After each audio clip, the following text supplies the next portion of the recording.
O pessimismo tomou conta da economia americana depois dos dados bem negativos em relação ao emprego americano, a geração de empregos que foi revisada para baixo num número gigantesco. E aí ficou aquela questão de que o Fed não tem outra escolha a não ser cortar juros. Só que tem pessoas que dizem que ele precisa cortar até zero, né, como o próprio Jeff Snyder, mas ao mesmo tempo nós temos também visões contraditórias. Então o que eu quero nesse capítulo é trazer os dois lados para você poder tomar sua própria decisão, mas obviamente te dando todas as ferramentas para tal. Então, primeiramente, é importante a gente contextualizar a história de todos os bancos centrais do mundo. E eu já mostrei em um dos meus últimos artigos no Substack, né, dos vídeos, inclusive, falando como que o Fed estava bastante reticente em cortar juros até agora, né, depois de ter começado ali com 0,5% ainda no governo Biden, mas desde que o Trump entrou no governo, nada mais aconteceu. Ele literalmente ficou parado. Então, se você compara com os outros países, você vê ali que praticamente toda a Europa começou a fazer corte de juros, e eu até falo bastante, né, sobre ambos, Japão e a Suíça, que estão aqui embaixo, que são os experimentos principais do mundo em relação a juros, juros zero, juro negativo, etc. E os outros países fizeram exatamente a mesma coisa, principalmente no mundo desenvolvida, né, como a Noruega, o Reino Unido, a Austrália, Nova Zelândia, Canadá, etc. E a zona do euro também, seguindo uma sequência de cortes, mas os Estados Unidos continuam ali persistentes, né, e o Effective Fed Funds Rate ali a 4,38%, né, dentro dessa faixa que o Fed estipulou. E fica aquela questão, né, você tem a pressão gigantesca do Trump, você tem para cortar juros, né, para ele deveria ter cortado já 3% para ir para 1% e realmente estimular a economia, mas quem acompanha esse podcast, né, talvez você seja novo aqui, corte de juros não adiantam para absolutamente nada nesse aspecto. Então o que eu quero trazer aqui são visões bastante diferenciadas entre esse cara aqui, chamado Jim Bianco, do Bianco Research, que ele trouxe uma visão bem contrária. Na verdade, ele falou que nunca mais teremos taxa zero e também nunca mais teremos impressão de dinheiro. É bastante chamativo. E pelo outro lado, nós temos aqui o famoso Jeff Snyder, né, do Eurodollar University, falando aqui no capítulo dele que ele faz semanalmente com o Steve Van Meter, né?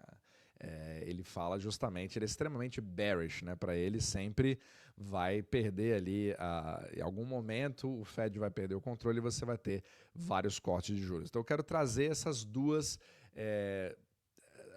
visões completamente distintas para que você possa tomar sua própria decisão. Mas para a gente fazer isso, a gente precisa ver como é que está a curva de juros, a famosa curva de juros, né, que eu sempre trago aqui no podcast. Então, primeiramente, a gente tem que entender a seguinte coisa.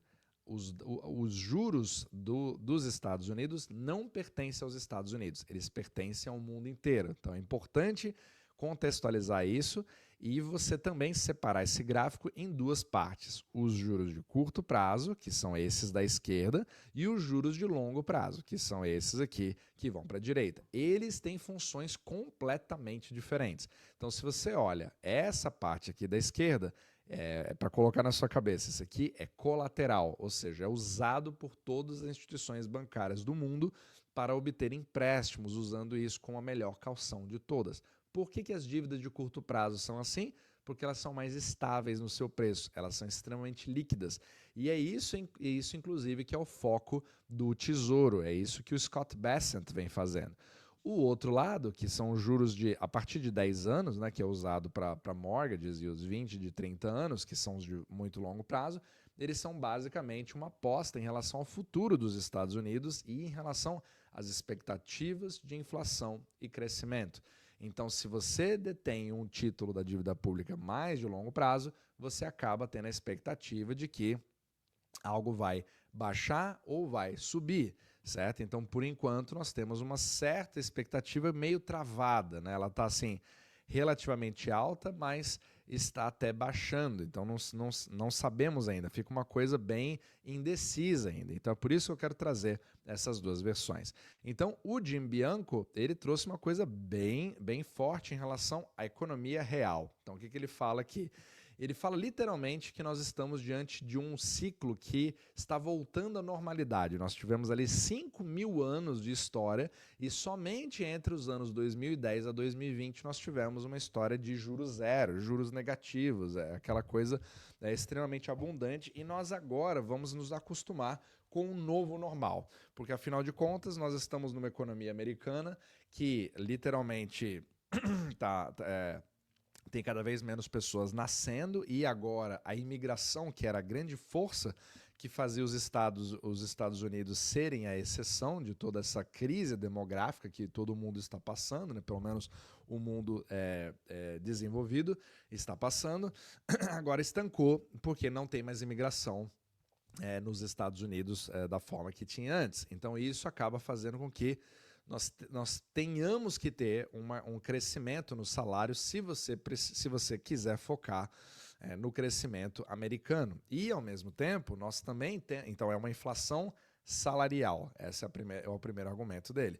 O segundo argumento que ele traz é de que, a partir de agora, nós vamos ter fricções cada vez maior com o processo de desglobalização, que envolve também as próprias tarifas, etc. Então, isso cria uma fricção cada vez maior, que vai fazer com que nós estejamos num mundo cada vez menos cooperativo e menos eficiente, fazendo com que isso se reflita nos preços. Isso também criaria uma segunda onda de inflação. E ao fazer isso, você não consegue segurar um bond e esperar que ele pague cada vez menos, né? Você precisa exigir um prêmio maior para poder compensar esse risco. Então é um dos principais argumentos dele. Então, na opinião dele, não teremos mais nenhum tipo de juros zero ou algo para estimular a economia, não faria o menor sentido. E, inclusive, ele fala que se o Fed fizer algum tipo de corte, ele, na verdade, pode causar o efeito contrário na curva de 10 anos, né? Nos juros de 10 anos. Pode ser que eles subam, não existe nenhuma garantia de que isso aconteça. Então, eu acho interessante, tem algumas coisas que eu concordo e outras que eu discordo. Essa última eu, inclusive, concordo com ele. Não é uma garantia nenhuma de que cortes vão fazer os juros caírem. Pelo contrário, pode ser que você tenha, dependendo da imagem que foi criada, o efeito inverso. Agora, o Jeff Snyder, aqui na direita, né, muitos brincam com ele, chamam ele de Jesus da macroeconomia, né, por motivos óbvios, ele acaba tendo ali uma visão bem contrária. O que ele fala aqui? Trazendo para a curva de juros, ele simplesmente fala que a economia está indo cada vez pior, nós estamos com números cada vez piores, e o Fed, literalmente, ele está fazendo essa curva aqui, ó, essa parte, se tornar uma anomalia, porque os juros de 1 mês e de 3 meses são muito suscetíveis ao que o Fed faz, que é o overnight, que é o Fed Funds Rate, que não está nesse gráfico, ele está mais à esquerda ainda, certo? Que é a taxa básica. E ele consegue influenciar isso daqui. Só que você percebe claramente que, principalmente os juros de 2 anos e o de 3 anos, etc., os de curto prazo aqui, e os de 1 ano, inclusive, todos eles estão com uma pressão para ir para baixo. Então, todos eles estão buscando segurança, estão buscando liquidez, eles estão buscando uma forma de poder se proteger.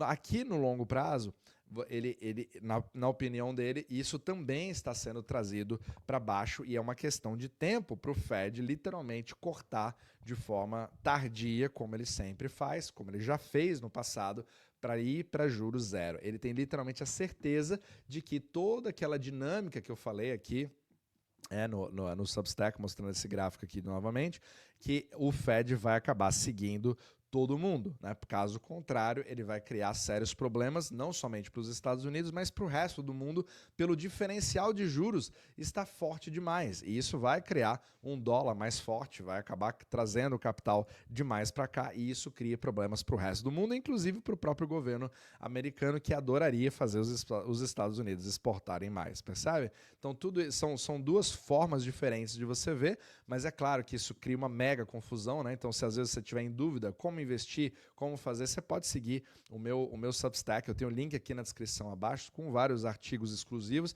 Eu também falo como eu estou investindo, e se você quiser uma coisa mais focada, eu estou trabalhando com um grupo na jornada Omnimacro, onde a gente está falando literalmente ali das situações atuais, respondendo perguntas, e você poder trabalhar diretamente comigo aqui ao vivo. Novamente, todos os links estão aqui na descrição abaixo também.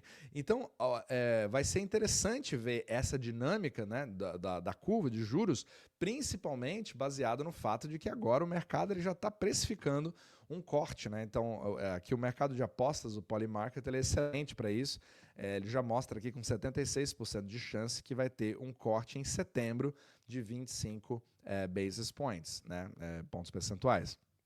E aqui alguns já apostam que já está chegando quase a 10% de que o corte seja maior ainda, seja de 50 ou mais pontos. Então vai ser bem interessante ver. O próprio Jeff Snyder já está falando que ele não estará nem um pouco surpreso se isso acontecer, se acontecer 50 basis points. Já é mais a aposta dele nesse caso, né? Então vamos ver, é incrível a gente ter que esperar até setembro para ver o que vai ser feito, apesar de que isso não cria nada mais do que simples narrativas, simples formas de o que o mercado vai fazer, se ele vai agir, se ele não vai agir, qual que é a perspectiva. Mas uma coisa que muitas pessoas esquecem é em relação à própria a própria disputa de egos que existem, porque você tem o Jerome Powell, né, que não está nada feliz com toda a pressão que ele vem recebendo pelo Trump, e se ele fizer isso, ele vai ceder. E por que ele fez isso antes no governo Biden, com números que não chegavam nem perto dos que justificariam ele fazer esse tipo de corte? Então, é esse tipo de cortina de fumaça que a gente precisa ficar cada vez mais atento para você fazer a melhor escolha para os seus investimentos. Mas, com certeza, eu ficaria muito ligado na curva de juros, porque ele está contando uma história que muitos não estão percebendo.